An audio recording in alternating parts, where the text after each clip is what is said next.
Hi, it's Anthony from CarPlayLife.com, and today we've got a new CarPlay product to show you today from a seller called ZETEADE on Amazon US. Basically the same seller as the Pro Oak or the TNV Tech, and the product itself is branded as AutoBox. So we've seen the TNV Tech previously. This is pretty much my go-to wireless CarPlay dongle at the moment. It's got great speeds, it's got good reliability, and it's got a good web menu interface with lots of additional options over some of the competition that's out there at the moment. The one detriment is that it's plastic and it's quite small form factor, so if you're in a hot environment or if you put it into a cubby hole that's too tight or narrow, then it might struggle with heat dissipation and it might crash the dongle itself.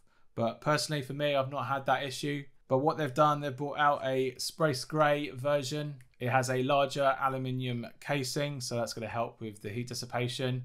Probably going to experience exactly the same performance as the original TNV Tech wireless dongle that we reviewed previously. I've also upgraded my car stereo, so timings are going to be a little bit different. So we'll test this out first to get us a benchmark test on the new system, and then we'll test this dongle out as well. But first, let's check out what's inside the box. So here's everything you get inside the box. You get the dongle itself. You get an adhesive sticker should you want to stick it in an area that it can't just lay flat. So you can actually have it permanently stuck somewhere. You got a very short, roughly around about 25-30 centimeter USB-C to USB-A CarPlay cable, which goes into your CarPlay port. If your CarPlay port is USB-C, they also have a bundled adapter that you can just literally plug that cable in, and you can have it going from USB-C to C.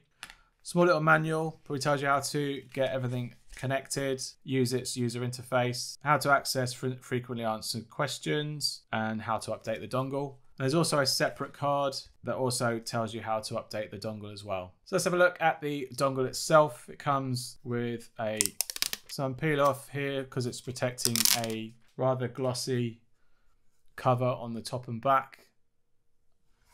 See here, it's a lot more glossy than normal. It's actually a lot smaller than I was expecting it to be, because if you compare it to the original, it is a nicer size, if I'm honest. I don't think it needed to be this big.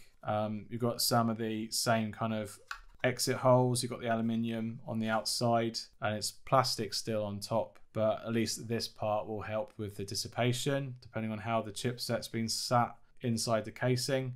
You've got similar USB-C exit ports here, and the status area light or button or something. This is probably going to be the status lights on the bottom here. We've got this AutoBox branding on the top as well. So thickness wise, it's a little bit thinner, but it's got its form factor into a more rectangular shape rather than this square shape. On the back here, we've got the wireless CarPlay activator model ZCWS-C06, made in China. All this security and official stamps on the back, and that's pretty much it really. So let's jump in the car and see how well this performs.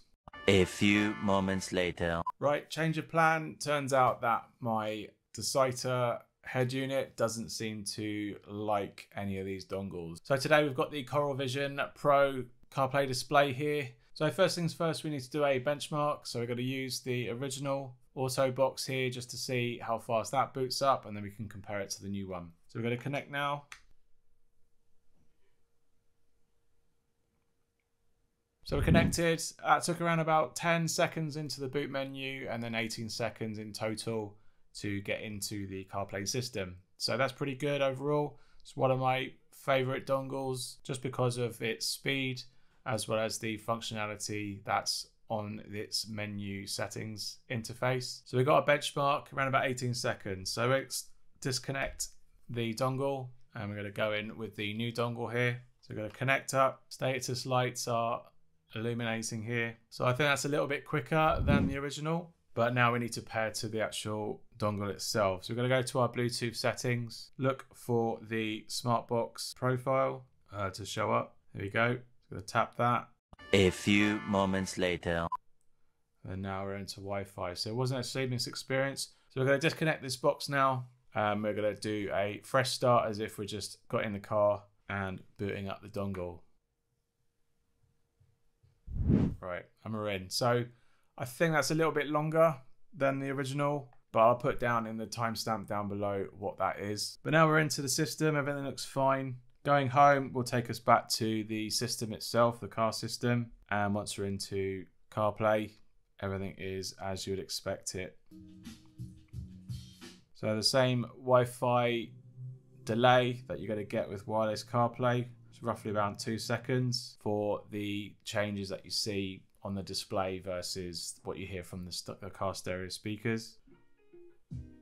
Maps of the dongle will pull from the phone, as you would expect.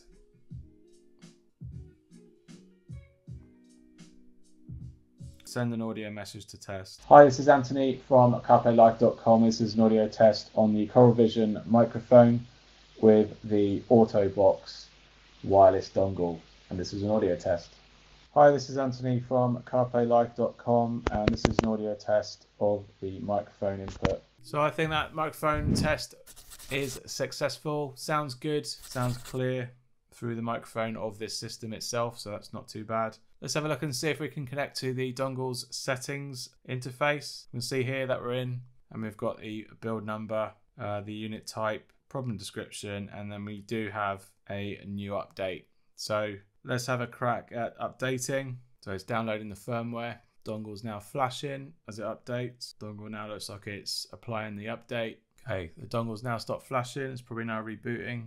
Right, we're gonna unplug that and plug it back in again. And we're back in. So I had to reconnect the Bluetooth and the Wi-Fi, but now we're back into the dongle. And if I do a quick update on the web page, and now we've updated to the latest version, and there's no further updates. So that was successful, if not a little bit shaky update, but eventually we got there by forgetting and disconnecting all the Bluetooth and Wi-Fi SSIDs. So I'm going to unplug everything, including the Coral Vision, and then we're going to do a boot up test. So I'm going to plug in now, and we're in. So I'll put that down in the timestamp down below, how long that took. Whilst we're going to do another comparison, we're going to disconnect this dongle, and we're going to fire up the Ottocast U2-Air, and then plug back in.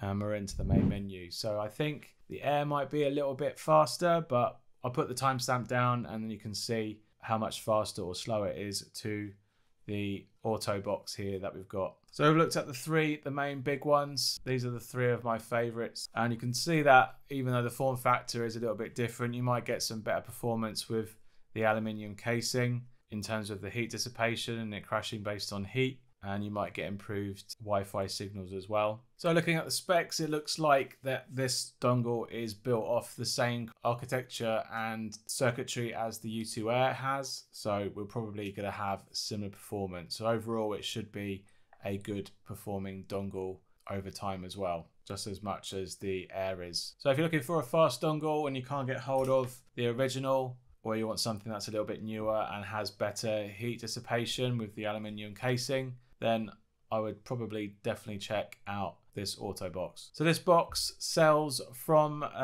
ZETEADE for $99.99. So it's roughly a little bit on the medium to high end of wireless dongles that are out there, at least on Amazon anyway. And overall, I think it's a good contender as one of the better boxes for wireless CarPlay. We've compared it to the U2-Air and also the original dongle, and it seems to live up to similar specs. I did check out its Wi-Fi specifications, and it is level pegging with the U2-Air from Ottocast in terms of the general specs that it has, with a higher channel width over the original, a slightly worse signal to noise ratio to the original, but not that much to make it significant negative. But they both still do Wi-Fi 4 instead of 5, although this has a faster data rate of 150 megabits per second. But as we've seen with other dongles, you can have the best specs but still not really cut it in terms of performance. So it really comes down to compatibility and how it works with your car system,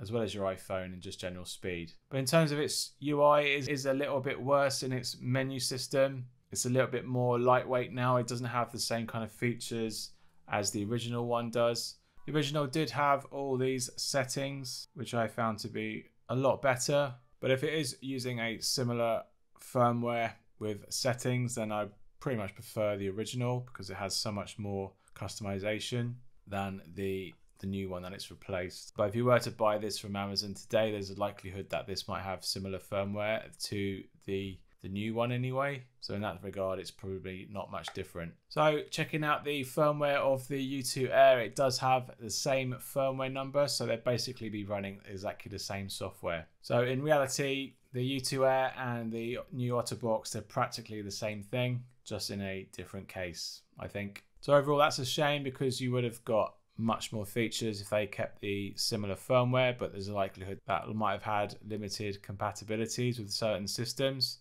And that might be why they're rolling out with this particular firmware or software alongside people like Ottocast, for example. So oddly, between the Air and the AutoBox has only got modes default 1 and 2, and the U2-Air has actually got a mode 3 with this latest firmware. So not quite sure why the AutoBox doesn't have that option. We are running the latest version of the update. All the other options are pretty much exactly the same. You can't drill down, unfortunately. But I think these are both level pegging in terms of performance and their menu system features, minus the Mode 3 support in the U2-Air, which eventually this dongle might get with a newer update. So they might just be a little bit further behind. But if you can get the original with the extra options in this boot menu, then I'd probably would go with this because it does give you extra features that you can tinker with and get it working a little bit better in your system. I'll link to it down below so you can learn more about it and to buy yourself one. Alright, thanks for watching, and I hope you found this video helpful. If it has, leave us a like down below and let me know in the comments if you have any questions about this AutoBox. Hit that subscribe button and notification bell to catch all my future content, and I'll see you in the next one. Cheers. Bye.